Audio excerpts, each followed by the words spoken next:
All right, diving right in today, we're looking at China's development, but, and this is key, we're going beyond those China's booming headlines. Right. Got to look deeper. Exactly. We're using this 2007 article. Um, it's called The Political Economy of Development in China. Subtitle, this is important too, Political Agendas and Economic Realities. Catchy. Well, oh, it gets to the heart of it, like what's really going on in China despite all this growth we hear about.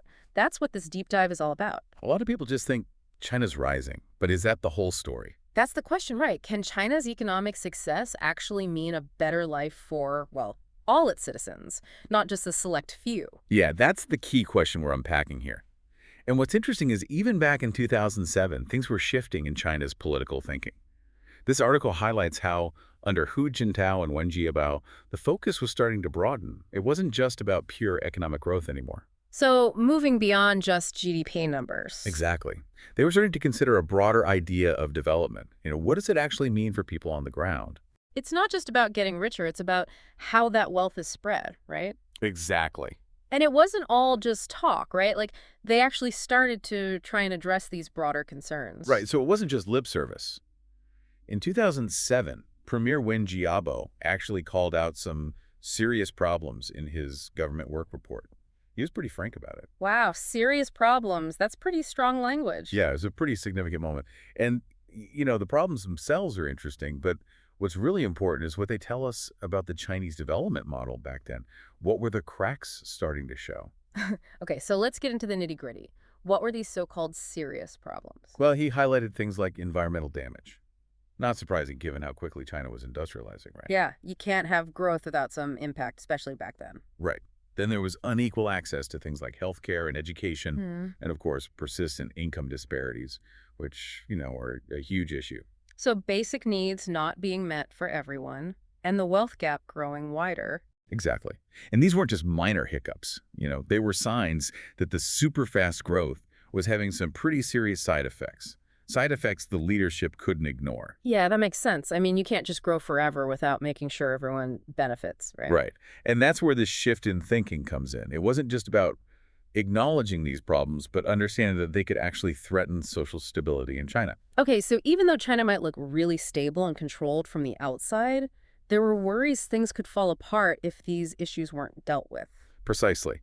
And, to grasp the problem's scale, the article talks about the Gini coefficient, which measures income inequality. Ah, right, the Gini It's coefficient. basically a gauge of how evenly wealth is distributed. Right, like is the pie sliced fairly, or are some pieces way bigger than others? Exactly. And in China, that pie was getting pretty lopsided. A score of zero point 0.4 is like the warning sign for potential unrest, right? Yeah. And China's had jumped from 0.29 in 81 to a whopping 0.47 by 2005. So basically flashing red, like, hey, this needs attention. Exactly. Big time. And those numbers translate to real people's lives, right? So we're talking the richest 20% grabbing half of all the income, Half. It's a lot. while the poorest 20% are left with a measly 4.7%. And if you look in the extremes, it's even crazier. Top 10%, they're taking 45% of all the income. The bottom 10%, a tiny 1.4%. Wow, those numbers are stark. But was it just the inequality itself that was causing concern? Or was there something more? Well, the article argues it wasn't just the numbers themselves, but also the feeling of unfairness around them. Like, people saw party-state elites benefiting way more from the economic reforms. So yeah, the system seemed rigged to benefit those already in power. Exactly. Which naturally breeds resentment. It's like, we're all supposed to be in this together, but some are clearly more in it than others. Right, that makes sense. It's not just about the numbers, it's about the sense that the game is rigged. Right. And this brings us to another common narrative about China, the whole poverty is eradicated thing. Oh yeah, you always hear about China lifting millions out of poverty. It's like their big success story, right? But this article, it kind of suggests things are a bit more complicated. Yeah, it definitely challenges that simplistic view. Like, sure, official figures claim this huge reduction in rural poverty, but those stats are often disputed. So are they, like, faking the numbers, or is it something else? Well, it's not necessarily deliberate manipulation. It's more about how poverty is measured. There are inconsistencies in the data. Plus, China's so vast, the regional differences make it hard to get a clear picture. So depending on how you define poverty, you might get completely different results. Exactly. And if you compare China's official figures with, say, the World Bank's $1 a day standard, Hmm. adjusted for purchasing power, well, there's a big gap. Meaning, by that measure, way more people are still considered poor. Yeah, potentially millions. Yeah. And then there's the whole issue of corruption, hidden costs, and all that. Complicates things further. Like someone might be technically above the poverty line, but one medical emergency wipes out their savings? Exactly. So the official numbers might not tell the whole story about people's living conditions and how easily they can fall back into poverty. Right, it's like a snapshot, but not the whole movie. Precisely. And it's not just about rural areas either. The article also highlights rising urban poverty, partly driven by those millions migrating from rural areas for work. Yeah, that makes sense. If tons of people move to cities for jobs, it's going to put pressure on housing, everything. Right. And these migrants, they often struggle in the cities, especially with the lack of social safety nets. So it's like this weird situation where China's boasting about its miracle economy, but at the same time, you have millions struggling, both in rural areas and in cities. A paradox, for sure. And this leads us to another interesting point from the article. Unemployment. Officially, it was around 4%, but that's misleading. Hold on, if unemployment was so low, why were experts like, I think it was John Giles, saying it was much higher? Like, what were they seeing that the official numbers missed? The laid-off workers, people who lost their jobs but weren't officially classified as unemployed for up to 3 years. Like they were in limbo. So they were kind of hidden from the official stats. Exactly. It seems like they were trying to paint a rosy picture, but reality was different. Experts estimated the actual urban unemployment rate was way higher, maybe 15%. That's a huge difference. And if you factor in the underemployed in rural areas, some estimates put the total unemployment rate at a crazy 23%. Yikes. So, yeah, the miracle wasn't so miraculous for everyone. Definitely not. And this brings us to a theme running through the whole article: the limits of state control. Like, how much can the government actually control? Okay, so we've got inequality, poverty, unemployment. Now we're talking about the government's role. What do you mean by limits of state control exactly? Well, China's got a strong central authority, right? But even they have limits on how effectively they can implement policies and make sure development reaches everyone equally. That's what we call state capacity. But, hasn't China been really successful with massive projects like the high-speed rail? That takes serious government power. True, they've shown they can mobilize resources for big goals. But even with those successes, the article argues there are still big challenges in making sure the benefits of growth are shared fairly. So, like, even if the government wants to boost development in poorer Western regions, investors might still flock to the already booming coast. Exactly. Like trying to redirect a river, it's tough. And on top of that, the government struggles to raise enough revenue to fully fund all its development goals. But isn't China's economy growing rapidly? Where's the money going if they can't fund their own programs? Well, corruption eats up a lot of the funds meant for things like poverty alleviation. And then there's globalization, which has been a huge driver of China's growth. But it's also a double-edged sword, right? Exactly. While it's brought opportunities, it's also created some unique challenges for their development model. This whole idea of processing trade we talked about, it really makes you think. Like, China's contributing to the global economy, but not fully benefiting from it. Right, it's a key point. So to understand it, we got to unpack processing trade a bit more. Okay, break it down for us. What does processing trade mean in the context of China? Think of it like this. You buy a fancy new smartphone, probably designed in California, assembled in China, right? China gets a fee for the assembly, but the big bucks, they go back to the company that owns the tech. So, China's the factory, but not really reaping the rewards of the final product. Pretty much. And the article highlights that Chinese economists argue this over-reliance on processing trade is actually holding them back from developing their own innovative industries. Instead of moving up the value chain, they're stuck just assembling stuff for other countries. Exactly. To give you an idea of the scale, in 2005, foreign invested companies in China imported a whopping 87.2% of the value of their exports, meaning most of the value was added outside China. Wow, that's crazy. So they're the world's factory, but not really getting the full economic benefits of that role. That's a key takeaway. And it makes you wonder about their long-term prospects. Can they shift to a model where they're creating, not just assembling? Big questions. No easy answers. So far, we've covered a lot. Inequality, poverty, unemployment, government control, and globalization. Where do we go from here? What else does this article say about this whole China development paradox? Well, it does discuss some potential paths forward for China. Like they're trying to invest more in education and R&D, aiming for a more balanced and sustainable model. But that's a discussion for another part of our deep dive. All right, then we'll leave it on a bit of a cliffhanger. Be sure to join us next time as we explore those paths forward and see what the future might hold for China's development. Welcome back to our deep dive into China's development. Last time, we saw how things are way more complex than just China's economy is booming. Right, there's a lot more beneath the surface. Exactly. And we were talking about that whole processing trade thing, how it can kind of trap countries in a cycle of just making stuff for other countries, not really moving up the value chain. Yeah, it's a real concern for long-term development. It seems kind of counterintuitive, though, right? Like, China's so ambitious, you'd think they'd avoid that trap. You'd think so, but remember, attracting foreign investment and boosting exports, those were key to their initial economic boom. So it was like a quick fix, get the economy going, but maybe not the best long-term strategy. In a way, yeah.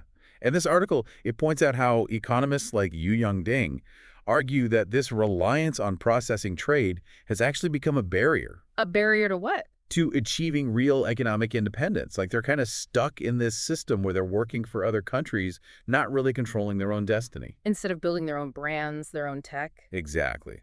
So the big question is, can they shift gears? Can they start prioritizing domestic innovation? But hold on, isn't China already doing that? I mean, we hear all about these Chinese tech giants like Huawei, Alibaba. True, they're definitely investing heavily in R&D, and some Chinese companies are becoming global players. But it's not that simple. So are they actually transitioning to a more sustainable model, or are they just getting better at playing the same old game? It's a bit of both, to be honest. There are positive signs, but those underlying issues we talked about, inequality, limits on government effectiveness, they're still there. It's like they're building this high-tech skyscraper, but on a foundation that's still shaky. That's a great way to put it. And this tension, right, between growing fast and making sure that growth benefits everyone, it's at the heart of China's story. So where does that leave us? What's the takeaway from all this? The takeaway is that China's development is not a simple success story. It's a messy, complicated process, full of contradictions. 2 steps forward, 1 step back kind of thing. Exactly. And as China keeps changing, the world's watching, trying to figure out what happens next. Okay, so let's shift gears a bit and talk more about the government's role in all this. We touched on state capacity earlier, but I want to dig deeper. Yeah, let's unpack that a bit more. Remind us, what exactly does state capacity mean? It's basically the government's ability to get things done, to implement policies effectively. And for China, this has been both a strength and a weakness. A double-edged sword, like you said before. Exactly. On one hand, there's strong central authority. It's allowed them to make big changes like those massive infrastructure projects. Yeah, the high-speed rail, that's pretty impressive. Couldn't do that without a strong government. Exactly. But then there's the flip side. That same centralized approach can make it harder to deal with things like inequality between regions. Because everything's decided from the top down. In a way, yeah. But here's where it gets interesting. China's reforms have actually led to some decentralization. So it's not just the central government calling all the shots anymore. Not entirely. Local governments have more power now. They can attract investments, experiment with policies. It's like a giant experiment, different provinces trying different things. Yeah, kind of. And this decentralization, it's been good in some ways. More innovation, competition between regions. But doesn't that create new problems? Like, how do you have a national strategy when everyone's doing their own thing? That's the challenge, right? It's this balancing act. The central government wants control, but they also need to let local governments innovate. Walking a tightrope. Exactly. And this tension between central and local, it's another key part of China's story. And it'll definitely shape how things unfold in the future. No doubt about it. Something to keep in mind as we continue this discussion. Okay, so we've got the processing trade dilemma, the whole state capacity issue, and this central versus local tension. What else can we learn from this article about China's development paradox? Well, the article does go on to discuss some of the ways the government is trying to address these challenges, trying to make development more balanced and sustainable. But I think that's a good point to take a break. All right, sounds good. We'll leave our listeners with another cliffhanger. Make sure to join us for the final part of our deep dive, where we'll explore those efforts and what the future might hold for China's development. Welcome back. It's the final part of our deep dive into China's development. And, you gave me some really interesting stuff to think about for this one. It's been really fascinating. It has been a real journey. Yeah. So many layers to China's story. The successes, the struggles, it's all connected. Exactly. We haven't just skimmed the surface. We've really dug into this article you provided. Which is key, right? to go beyond those simple narratives. Exactly. And looking back at everything we've talked about, it really raises some big questions about what the future holds for China. Definitely. I think through these conversations, we've gotten a much clearer picture of what's shaping their development, both inside China and globally. For sure. So let's bring it back to that core question we started with. Can China's economic success actually translate into a better life for all its citizens? Well, looking at this 2007 article, I'd say it's complicated. No easy answers, huh? Not really. What we've seen is this constant tension in China's development, this push and pull between rapid economic growth and making sure that growth actually improves people's lives. Like they're trying to speed into the future, but also got to make sure nobody gets left behind. Perfect analogy. Mhm. And this article, it really highlights how even the Chinese government faces limits in trying to manage that. It's a huge balancing act. Yeah, we talked about state capacity, how even with China's strong central authority, it's tough to make sure policies actually work, especially in such a vast and diverse country. Absolutely. And then you add globalization on top of that, a whole other layer of complexity, things they can't fully control. Right, a real tightrope walk. So, as we wrap this up, I think it's important to remember there's no guarantee how China's story ends. Exactly. It's a process still unfolding. There are internal pressures, external pressures, all shaping their trajectory. So, what kind of future can we imagine for China's development? Well, predicting the future is tricky, especially with a country as dynamic as China. But based on what we've learned, there are a few paths they could take, a few scenarios to consider. Okay, lay 'em on us. What are some of those possibilities? One scenario is they stay on the current course, pushing for rapid growth while trying to soften the negative social impacts. So, more of the same, but with tweaks here and there. Essentially, they might become even more economically powerful, but the gap between rich and poor could widen, potentially leading to unrest, a real balancing act, like we said. What about other scenarios? Could they change direction completely? It's possible. They could make a decisive shift towards prioritizing sustainable and equitable development above all else. Meaning slowing down the economy to focus on a fairer society. Exactly. It would mean accepting potentially slower growth in the short term, but the payoff could be a more stable and harmonious society in the long run. A tough choice for sure. Short-term gain versus long-term well-being. And of course, countless other possibilities exist. The actual outcome. Probably a mix of different trends, plus those unpredictable events that always pop up. That's what keeps things interesting, right? Definitely keep you on your toes. But I think one thing is clear from our deep dive. China's development story, far from over. Not even close. And it's a story that'll keep unfolding, keep surprising us for years to come. Well said. So as we close out this deep dive, what's the one key takeaway you hope our listeners leave with? I hope they gain a deeper understanding of just how complex China's development is, and that it sparks a curiosity to keep learning, keep engaging with the issues. Because it's not just about economic indicators. It's about the lives of millions of people and the choices they face in a world that's constantly changing. Couldn't have said it better myself. And, you know, the more we understand these complexities, the better equipped we are to engage with China in a meaningful and nuanced way. Couldn't agree more. So on that note, we've reached the end of our deep dive. Thank you for joining us as we explored this China development paradox. The pleasure was all mine. And remember, folks, this is just the beginning. There's always more to learn, more to discuss. So keep exploring, keep asking questions, and keep diving deep. Until next time.